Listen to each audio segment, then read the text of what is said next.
नमस्कार दोस्तों। आज हम बात करेंगे एक इम्पॉर्टेंट टॉपिक की जिसका नाम है ग्लूकोमा। आज हम लोग जानेंगे ग्लूकोमा क्या है, इसके क्या कारण हैं, क्या इसके साइन सिम्टम्स हैं, क्या इसका डायग्नोसिस है तथा क्या इसका ट्रीटमेंट है। तो आइए जानते हैं व्हाट इज ग्लूकोमा।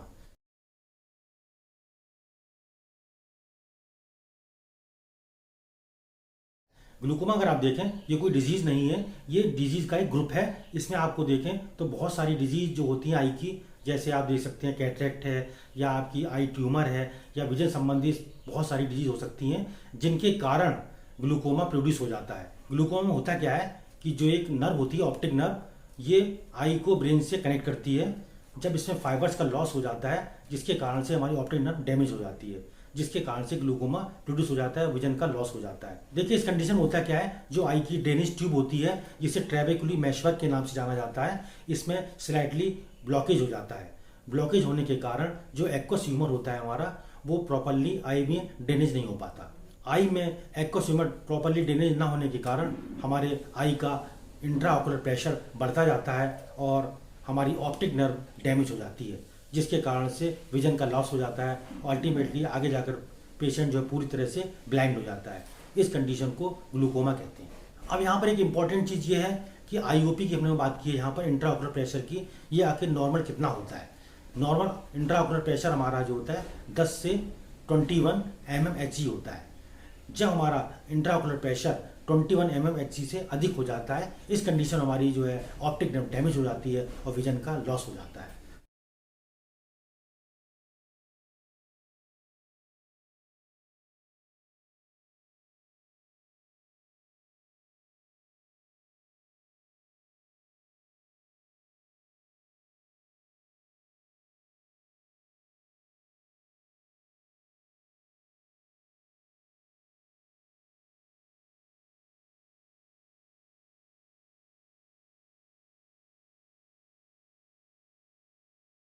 अब हम बात करते हैं टाइप्स ऑफ ग्लूकोमा की।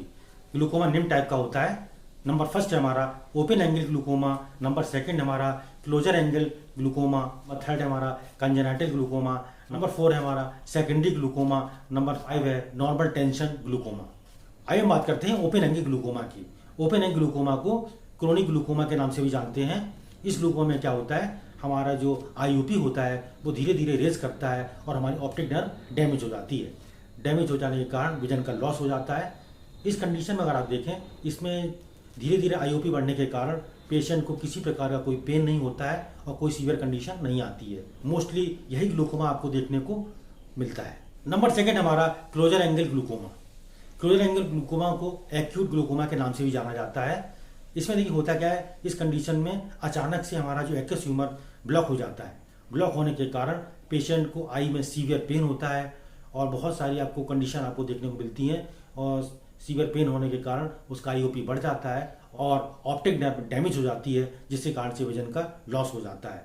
क्लोजर एंगल ग्लूकोमा अगर आप देखें, इसमें पेशेंट को एंटीरियर सेगमेंट में इन्फ्लेमेशन भी हो सकता है। नंबर थर्ड है हमारा कंजेनाइटल ग्लूकोमा। कंजेनाइटल ग्लूकोमा का मतलब होता है ये ग्लूकोमा बाई बर्थ होता है। जब बच्चे का जन्म होता है तो बच्चे को ग्लूकोमा बर्थ के समय ही आपको देखने को मिलता है। नेक्स्ट हमारा सेकेंडरी ग्लूकोमा। सेकेंडरी ग्लूकोमा अगर आप देखें, जहां पर भी सेकेंडरी वर्ड आता है, इसका मतलब होता है किसी डिजीज के कारण कोई दूसरी डिजीज प्रोड्यूस हो जाना।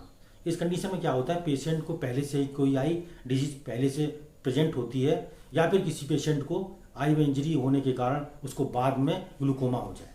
इस कंडीशन को सेकेंडरी ग्लूकोमा कहा जाता है। इस कंडीशन में आपको बहुत सारी डिजीज देखने को मिल सकती हैं, जैसे डायबिटीज के कारण, हाइपरटेंशन के कारण।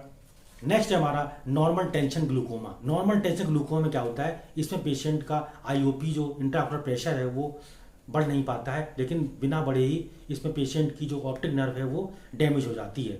इस कंडीशन को नॉर्मल टेंशन ग्लूकोमा कहते हैं।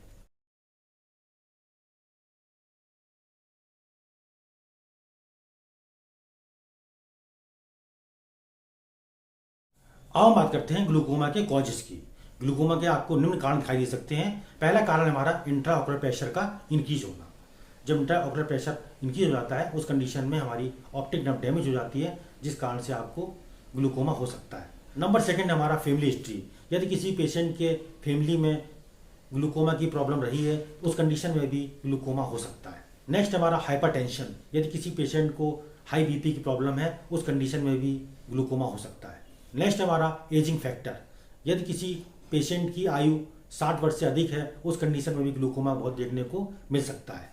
नेक्स्ट हमारा कुछ डिजीज के कारण भी ग्लूकोमा हो सकता है, जैसे डायबिटीज़ है, हाइपरटेंशन है, हार्ट डिजीज़ है, किडनी डिजीज़ है या सिकल सेल एनीमिया है, उस कंडीशन में भी पेशेंट को ग्लूकोमा हो सकता है। यदि किसी पेशेंट की कॉर्निया सेंटर में पतली हो, उस कंडीशन में भी ग्लूकोमा हो सकता है। यदि कोई पेशेंट आई की डायलेटिंग ड्रॉप यूज करता हो, उस कंडीशन में भी ग्लूकोमा हो सकता है। यदि आपकी आई में जो ड्रेनेज है वो ब्लॉक हो जाता है, उस कंडीशन में भी ग्लूकोमा हो सकता है। यदि कोई पेशेंट कॉर्टिकोस्टेरॉइड्स यूज करता है, उस कंडीशन में भी ग्लूकोमा हो सकता है। यदि ऑप्टिक नर्व को जो ब्लड वेसल्स ब्लड सप्लाई करती हैं, अगर वो प्रॉपर ढंग से ब्लड सप्लाई नहीं कर पाती हैं, उस कंडीशन में भी ग्लूकोमा हो सकता है। स्ट्रेस भी एक कारण है ग्लूकोमा होने का। यदि आई में किसी प्रकार की इंजरी हो, उस कंडीशन में भी ग्लूकोमा हो सकता है।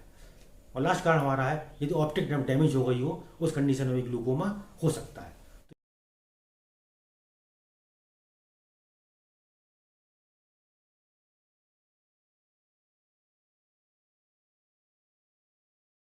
अब हम बात करते हैं साइन सिम्टम्स ऑफ ग्लूकोमा की। ग्लूकोमा के निम्न साइन सिम्टम आपको देखने को मिलते हैं। सबसे पहला हमारा है ब्लड विजन, पेशेंट को धुंधला दिखाई देता है। नेक्स्ट है हमारा पेशेंट का जो आईओपी है वो बढ़ा हुआ फील होता है। इसमें अगर आप देख सकते हैं आईओपी उसका जो है 21 mmHg से अधिक देखने को मिलता है। नेक्स्ट सिम्टम हमारा है डिफिकल्टी इन फोकसिंग, इसमें पेशेंट जो है आई में फोकस नहीं कर पाता है किसी चीज़ को देखने में। नेक्स्ट सिम्टम हमारा है डिस्कम्फर्ट अराउंड आईज, उसको आंखों के चारों ओर डिस्कम्फर्ट फील होता है। नेक्स्ट हमारा नोजिया वोमिटिंग, उसको पेशेंट को जी मचलाता है, पेशेंट को उल्टी हो सकती है। नेक्स्ट हमारा वर्टिगो, पेशेंट को चक्कर आ सकते हैं, पेशेंट को सर में दर्द हो सकता है, पेशेंट को आई में सीवियर पेन होता है, पेशेंट को धीमी लाइट में आई को एडजस्ट करने में प्रॉब्लम होती है, पेशेंट के आई में रेडनेस आपको दिखाई देती है, पेशेंट को विजन लॉस हो जाता है, पेशेंट को लाइट में देखने पर उसको काला धब्बा दिखाई देता है, कभी कभी पेशेंट को आई के चारों ओर रंगीन रिंग दिखाई देती है।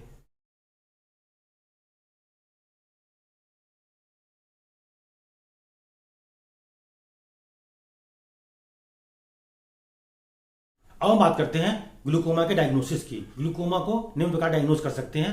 पहला हमारा है आई एग्जामिनेशन के द्वारा, दूसरा हिस्ट्री कलेक्शन के द्वारा, थर्ड है हमारा टोनोमेट्री टेस्ट के द्वारा, नेक्स्ट हमारा स्नेडल विजुअल एक्यूटी टेस्ट के द्वारा, स्लिट लैम्प एग्जामिनेशन के द्वारा इसको डायग्नोज कर सकते हैं, और थैल्मोस्कोपी के द्वारा इसको डायग्नोज किया जा सकता है।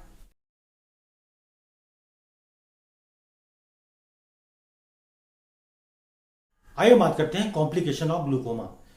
ग्लूकोमा का कॉम्प्लिकेशन क्या है, इसमें ऑप्टिक नर्व डैमेज हो जाती है परमानेंटली, और दूसरा हमारा इसका कॉम्प्लिकेशन है कंप्लीट ब्लाइंडनेस, इसमें पेशेंट बिल्कुल अंधा हो जाता है।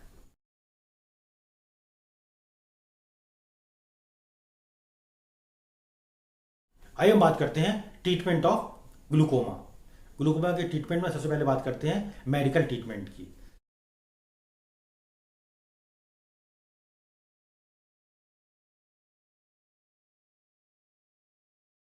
मेडिकल ट्रीटमेंट पेशेंट को आप टॉपिकल मायोटिक्स दे सकते हैं। जैसे इसमें अगर एग्जाम्पल की बात करें तो पिलोकार्पिन एक दवा होती है, वो आप आंखों में दे सकते हैं। पिलोकार्पिन क्या करती है, जो हमारी प्यूपिल होती है मतलब पुतली होती है आँख की, उसको कॉन्स्ट्रिक्ट कर देती है और हमारे जिसका आई का ड्रेनेज है उसको बढ़ा देती है।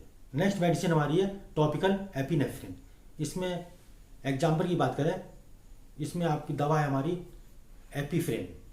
एक्यूफ्रेन क्या करती है, ये एक्वस के जो आउटफ्लो होता है उसको बढ़ा देती है। नेक्स्ट मेडिसिन हमारी है topical beta blocker. Topical beta blocker में अगर आप एग्जाम्पल की बात करें तो इसमें मेडिसिन है हमारी टिमोलॉल, ये आप दे सकते हैं, ये भी आईओपी को कम करती है। पेशेंट को ओरली देने के लिए आप लोग एस्टाजोलामाइड दे सकते हैं।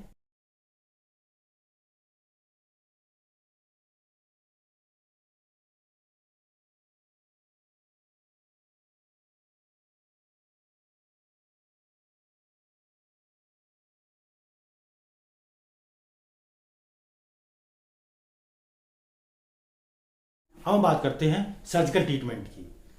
ग्लूकोमा में सर्जिकल ट्रीटमेंट बहुत ज़्यादा यूजफुल होता है। इसमें अगर सबसे पहले बात करें लेजर ट्रीटमेंट। लेजर ट्रीटमेंट में आपके 3 ट्रीटमेंट होते हैं। पहला हमारा है लेजर ट्रेबिकुलोप्लास्टी, नेक्स्ट है हमारा लेजर इरिडोटॉमी, लास्ट हमारा साइक्लोफोटो कागुलेशन। आइए सबसे पहले बात करते हैं लेजर ट्रेबिकुलोप्लास्टी। इसमें क्या करते हैं हम लोग, जो ट्रेबिकुलर मैशवर्क होता है उसमें छोटा चीरा लगा के हम लोग उसमें जो लेजर किरणों के द्वारा जो एक्वस ह्यूमर होता है उसको ड्रेन आउट कर देते हैं। नेक्स्ट हमारा लेजर इरिडोटॉमी, इसमें आइरिस में छोटा सा चीरा लगाकर एक्वस ह्यूमर को ड्रेन आउट किया जाता है, जिससे आईओपी हमारा कम हो जाता है। और लास्ट हमारा साइक्लोफोटो कागुलेशन, इसमें हम लोग जो है एक्वस ह्यूमर को कम करने के लिए, उसका प्रोडक्शन कम करने के लिए सर्जरी करते हैं, जिससे आईओपी हमारा कम हो जाता है। इसमें हम लोग माइक्रो सर्जरी भी कर सकते हैं। माइक्रो सर्जरी में अगर आप देखें, इसमें ट्रेबिकुलोटॉमी की जाती है, इसमें छोटा सी लगाकर ट्रेबिकुलर मैशवर्क से एक्वस ह्यूमर को ड्रेन आउट किया जाता है। ये था हमारा छोटा टॉपिक ग्लूकोमा। आप हमारे वीडियो को लाइक कर सकते हैं, हमारे वीडियो को शेयर कर सकते हैं तथा हमारे चैनल को सब्सक्राइब कर सकते हैं। Thank you.